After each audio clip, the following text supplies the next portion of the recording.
네, 오늘도 우리를 은혜의 자리에 불러주신 우리 하나님 아버지께 모든 감사의 영광을 올려드립니다. 수요 예배 나오신 여러분을 주님의 이름으로 축복합니다. 오늘 본문인 갈라디아서는 사도 바울이 갈라디아에 있는 그리스도인들에게 쓴 편지입니다. 여러분은 만약 편지를 쓴다면 마지막에 어떤 내용을 쓰시겠습니까? 가장 하고 싶은 말, 가장 중요한 말을 쓰겠죠. 그런데 바울은 이 서신을 마치면서 누구든지 이제는 나를 괴롭게 하지 말라라고 이야기를 하고 있습니다. 바울이 이렇게 말을 한 것은 바울을 괴롭게 하는 일이 있었다는 것입니다. 무엇이 그토록 바울을 괴롭게 했기에 바울은 편지를 마치면서 자신을 괴롭게 하지 말라고 이야기를 했을까요? 바울의 괴로움은 이것이었습니다. 바울의 가장 큰 괴로움은 갈라디아 성도들이 은혜로 부르신 이를 속히 떠나 다른 복음을 따르는 것이었습니다. 그것은 바울에게 아주 큰 아픔이고 괴로움이었습니다.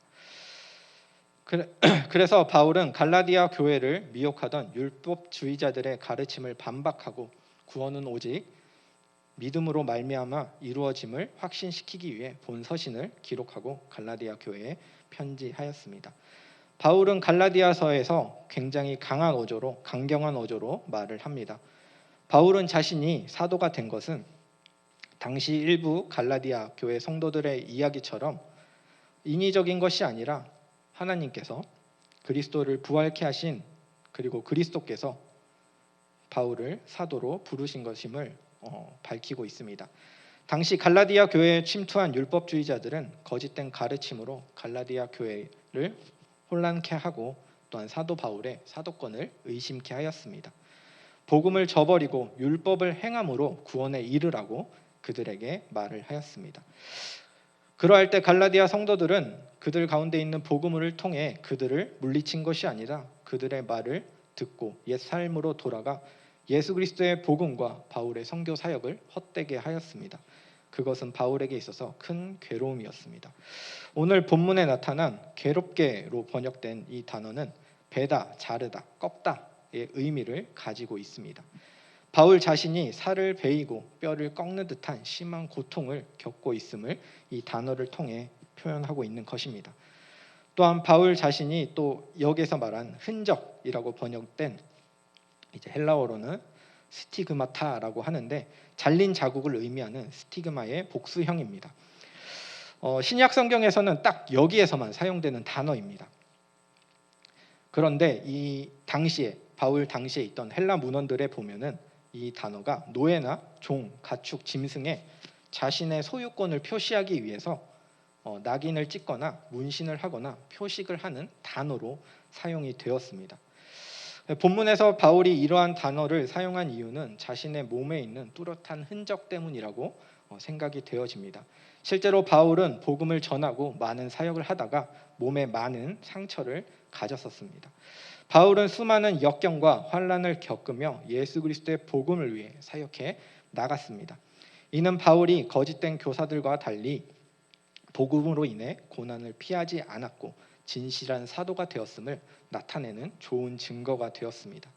바울은 갈라디아 교인들로부터 자신의 사도권을 의심받고 자신이 전한 복음이 배척되는 괴로움을 겪었지만 바울은 여전히 갈라디아 교인들을 형제라고 부르고 있습니다.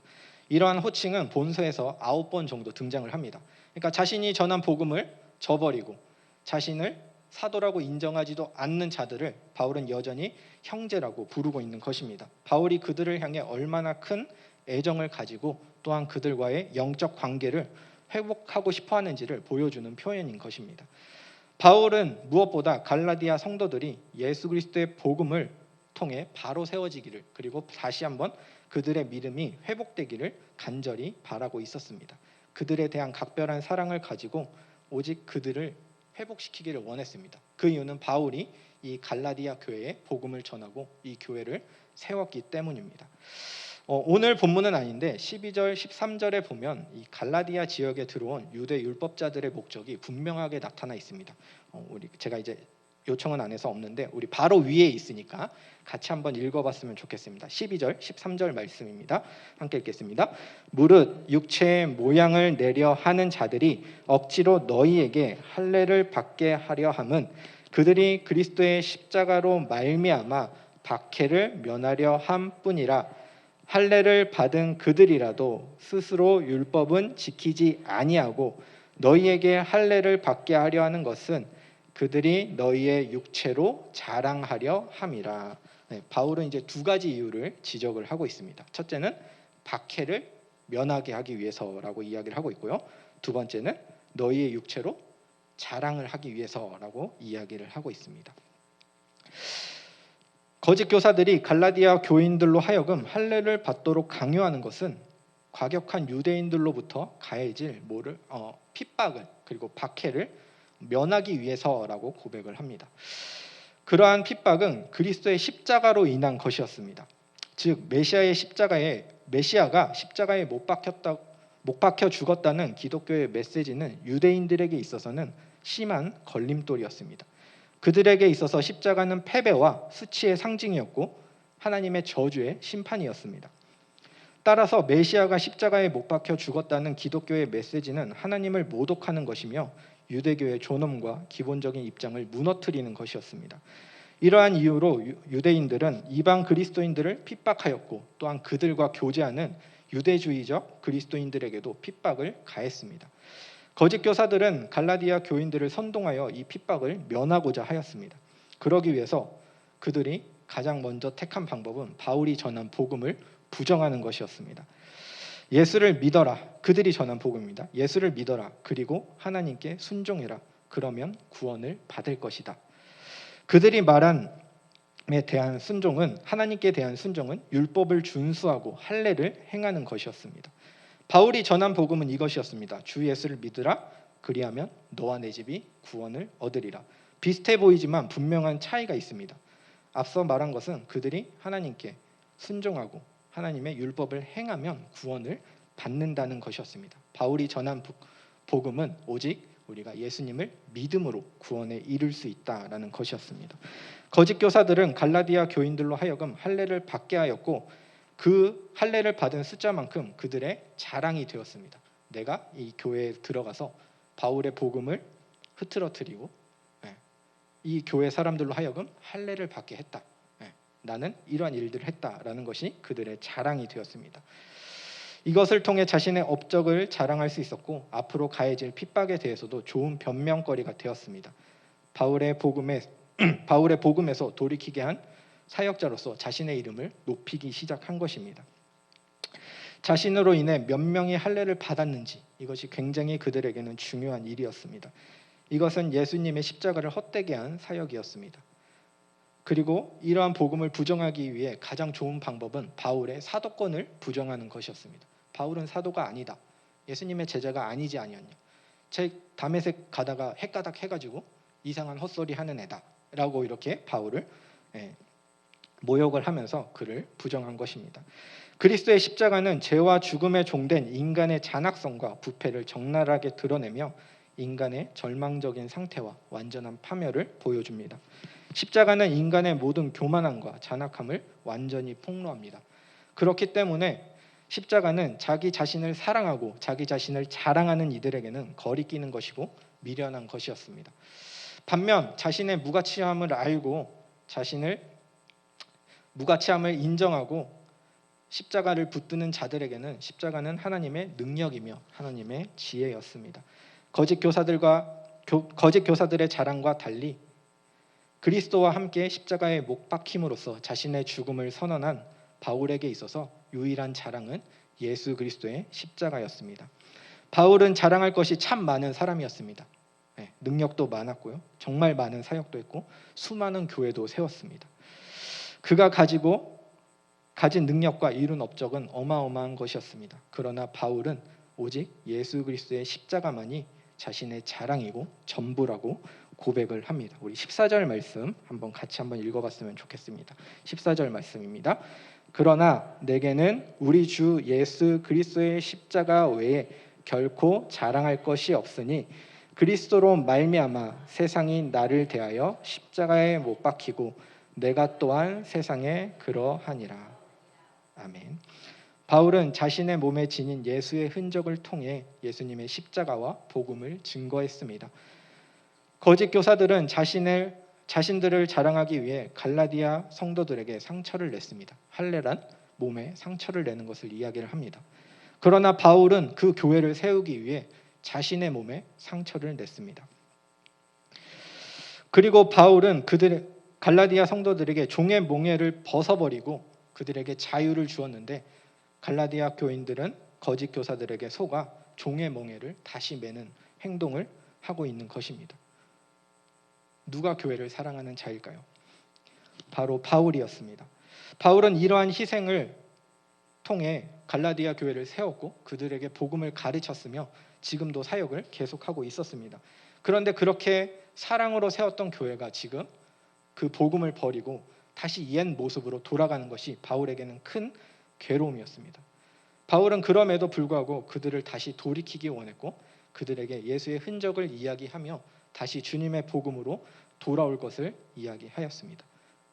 그런데 이러한 바울의 모습을 먼저 보여주신 분이 계십니다. 자신의 몸의 흔적을 통해서 말이죠. 누구일까요, 여러분? 예수님이십니다. 예수님께서도 자신의 제자들에게 자신을 증거하기 위해 몸의 흔적을 보여주셨습니다.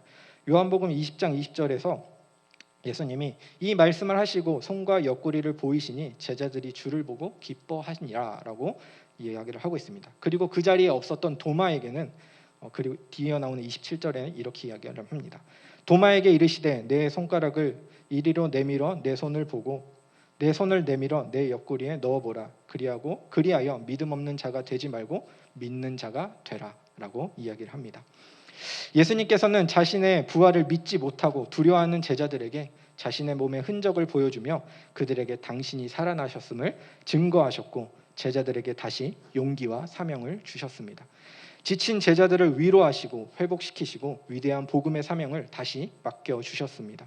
그 복음이 흘러 지금 우리에게 오게 된 것입니다. 그리고 이제는 예수님께서 당신의 흔적을 곳곳에 심어 놓으셨습니다. 그 증거가 바로 여기 있는 저와 여러분인 것입니다. 바울은 고린도후서 2장 16절에서 우리를 그리스도의 향기라고 표현을 합니다. 그리고 고린도후서 3장 3절에서는 우리를 그리스도의 편지라고 표현을 하고 있습니다. 우리 그리스도인들은 세상에 주님의 선한 마음과 선한 영향력을 나타내는 주님의 백성들입니다. 예수님은 지금도 우리를 통해 당신의 영광과 복음을 나타내기를 원하고 계십니다. 그리고 우리를 통해 수많은 영혼들이 주께 돌아오기를 원하십니다. 바울이 자신에게 있어 예수의 흔적을 통해 자신의 사도권과 자신의 사역을 변호한 것은 결코 자신을 이룬 업적을 자랑하거나 나타내기 위함이 결코 아니었습니다. 바울이 자신의 사도권을 그토록 변호하기 원했던 것은 자신이 전하는 복음이 조금이라도 훼손되기를 원치 않았기 때문입니다. 자신의 사도권으로 인해서 자신이 전한 복음마저 계속해서 왜곡되고 비판을 받으니 바울은 그것이 너무 답답했습니다. 바울은 오로지 복음만이 잘 증거되고 나타내기를 원했던 사람입니다. 바울은 결코 자신을 위해 사역하지 않았습니다. 실제로 바울이 감옥에 갇혔을 때 빌립보 교회에서는 두 가지 반응이 나타났습니다. 한쪽의 부류는 바울이 복음을 전하다가 감옥에 갇혔다는 이야기를 듣고 우리도 바울처럼 복음을 전하자라고 담대함을 얻어 복음을 전하는 이들이 생겨났고, 반대로 바울이 감옥에 갇혔다는 것을 듣고 기뻐하며 바울에게 괴로움을 더하기 위해 열심히 복음을 전하는 자들이 생겼습니다. 저거 봐, 바울 저렇게 자기 잘났다고 떠들다가 감옥 들어가지 않았냐? 저거 하나님께 벌 받은 거다. 우리가 예수님을 바로 전하자라고 이야기를 합니다. 그에 대한 바울의 대답은 이것이었습니다. 거칠애로 하나 참으로 하나 무슨 방도로 하든지 전파되는 것은 그리스도이니 자신은 기뻐한다라고 고백을 합니다. 바울에게 있어서 가장 중요한 것은 나를 욕해도 좋다. 그래도 예수 그리스도의 복음이 전해지면 나는 기뻐하고 또한 기뻐한다라고 고백을 하였습니다. 이것이 예수의 흔적을 지닌 바울의 삶이며 고백이었습니다. 이단들, 거짓 교사들은 사도 바울의 사도권을 부정함으로 그가 전한 복음마저도 부정하려 하였습니다. 바울은 자신을 비난하고 비판하는 것에 대한 원망이나 불평이 아닌 자신으로 인해 복음이 훼손되는 것을 견딜 수가 없었습니다. 그것이 바울에게 괴로움이고 상처였습니다. 바울은 몸의 상처가 괴로운 것이 아니라 갈라디아 교인들이 복음에서 떨어져 나가는 것이 너무나 괴로웠습니다. 이것은 오늘날을 살아가는 우리들도 마찬가지입니다. 그래서 바울은 단호하게 자신이 전한 복음 외에 다른 복음을 전하면 하늘에서 온 천사라도 저주를 받을 것이라고 선언을 하고 있는 것입니다. 갈라디아서에서는 복음과 성도를 향한 바울의 절실한 마음이 잘 담겨 있습니다. 세상은 자신의 육체의 흔적을 남기고 자신이 이룬 업적을 자랑하려 합니다. 세상 사람들은 자신을 나타내기 위해 흔적을 남겼습니다. 그에 반해 스티그마, 예수님의 흔적은 예수께서 나를 자신의 소유라고 남겨두신 흔적입니다. 우리는 예수님의 손과 발을 보며 예수님의 사랑을 느낄 수 있습니다. 나에게는 예수의 흔적이 있습니까? 우리는 예수 그리스도의 복음보다 나의 자존심과 나의 신념 그리고 나의 고집을 내세울 때가 많이 있습니다. 하지만 예수님은 단 한순간도 자신의 자존심을 내세운 적이 없으십니다. 아버지의 뜻과 우리의 구원을 위해 모든 것을 참으셨고 견디셨으며 묵묵히 자신의 사명에 최선을 다하셨습니다. 이 겸손한 모습을 통해 자신의 몸에 흔적을 남기셨고 우리에게 너는 내 것이라는 흔적을 남겨두셨습니다. 다시 한번 묻겠습니다. 진정으로 여러분에게는 예수의 흔적이 있습니까? 잘 모르실 수도 있습니다. 근데 내가 예수 때문에 받은 상처, 내가 예수 때문에 받은 거절 이런 것들이 다 우리에게는 예수의 흔적으로 남아 있을 수도 있습니다. 하지만 더 분명한 것은 예수 그리스도의 십자가만이 나의 자랑이 되었다면 우리에게는 예수 그리스도의 흔적이 있는 것입니다. 하나님께서 나의 행함 때문에 나를 기뻐하는 것이 아니라 내가 예수를 믿는 것으로 내가 예수로 살아가는 것으로 가장 기뻐하시는 분이시기 때문입니다. 하나님께서는 예수님을 믿는 자들을 칭찬하십니다. 왜냐하면 예수의 피값으로 나를 사셨기 때문입니다.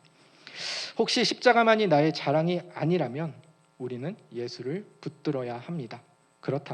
그러할 때 성령께서 우리를 예수님의 십자가만을 자랑하고 십자가만을 붙드는 자들로 만들어 가실 것이기 때문입니다. 세상은 여러분의 그 흔적을 통해 예수님을 믿고 하나님께 돌아오게 될 것입니다. 예수님의 흔적을 바라보고 그리고 그 흔적을 새겨가는 저와 여러분이 되기를 간절히 소망합니다. 우리에게는 오직 예수 그리스도뿐입니다. 기도하겠습니다.